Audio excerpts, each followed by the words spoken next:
Welcome back. Now we answer questions we've received from you, our viewers. If you have a question, visit our website, QuranSpeaks.com.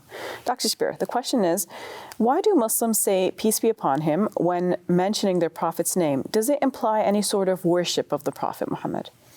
No, definitely Muslims cannot worship and do not worship the Prophet Muhammad, peace be upon him. The Quran is very clear about this. For example, the last verse of the 18th chapter directs the Prophet, peace be upon him, to announce very clearly, I'm just a human being like the rest of you. The difference is that God has inspired me to give you this message to say that you should only worship God alone and not ascribe any partners to him. When Muslims greet each other, they say, peace be upon you, assalamu alaikum. Now, when we speak of the prophets, we mention their names, and if they were in our presence, we would say, peace be upon you, as an honorable way of greeting them. But because they're not here, and out of respect for them, we say, peace be upon that prophet, whether it be Jesus or the Prophet Muhammad or Abraham or Moses. It's just the Muslim way of showing respect for these prophets by mentioning in absentia the greeting of peace upon them. Where did that greeting come from? Yeah, so this greeting is actually in the Quran. It is said that in the Quran, God will address the believers in paradise, salamun alaikum, peace be upon you. The angels will address them, salamun alaikum, peace be upon you. So this is a way of asking God to bless the person. Like when people say to each other, good morning, we haven't thought about it that much. Like what are we saying to another person? Where we're saying, may the morning be good for you. May God make this morning good for you. So may God bring you all the blessings that this morning could contain, and so on. You know, traditionally, this is what is behind such greetings. So when we're saying to another person, peace be upon you, it's like what people desire, you know, peace, tranquility, absence of worry, removal of all problems, and so on. This is peace be upon you. So when we say to another person, peace be upon you, in it indirectly we mean, may God clear away all your troubles and give you peace and tranquility and happiness.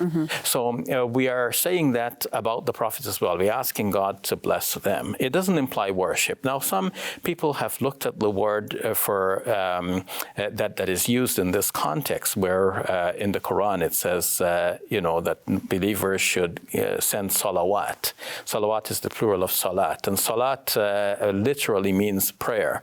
So our prayer is called salat. So some have objected to this and said, oh, it looks like you guys are worshiping the Prophet. You're praying to God and you're praying to the Prophet as well. But the difference that they haven't noticed is that verbs, have different meanings when prepositions are attached to them. To sleep in is different from to sleep.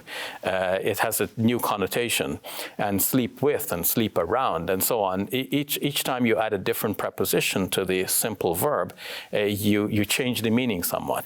So in Arabic as well, it works the same way. So salat is just simply to offer prayer to God, but salla ala is to pray upon someone, meaning to ask God to bless that person. So when we offer what is called a janazah prayer, a funeral prayer, it's a dua or a supplication to God to bless the dead person. So that is called salat, but it is called salatul janazah, or the verb expresses that the Muslims are praying upon the person. Nusalli alayhi. We are praying upon the person. So we're asking God to bless the person. We're not praying to that person. So in a similar way, we are praying to God to bless the Prophet Muhammad, peace be upon him.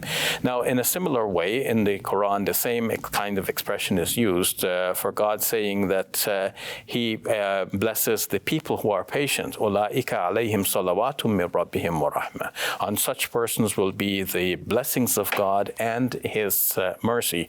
But the same word is used, salat. It doesn't mean that God is praying to the people. And in the context in the 33rd chapter of the Quran, where this kind of blessing is mentioned as being conferred upon the Prophet, peace be upon him. In that same context, it is also mentioned that God and His angels bless the believers as well, and the same verb is used. So there is no confusion in the Muslim mind. It is very clear that we ask God to bless the Prophet Muhammad, on whom be peace, but that does not in any way connote or imply that we worship the Prophet. Far from it. Muslims would absolutely refuse to worship anything or anyone other than the unseen creator of the heavens and the earth, the God of the Bible, the God of Abraham, Moses, and Jesus. Thank you for sharing that, Dr. Shabir. You're welcome. I'm a Muslim and I love Jesus. Did you know that Jesus is mentioned over 100 times in the Quran? There are stories about his birth, his miracles, teachings, and second coming. Join me on Let the Quran Speak. Our faiths have a lot more in common than you would think.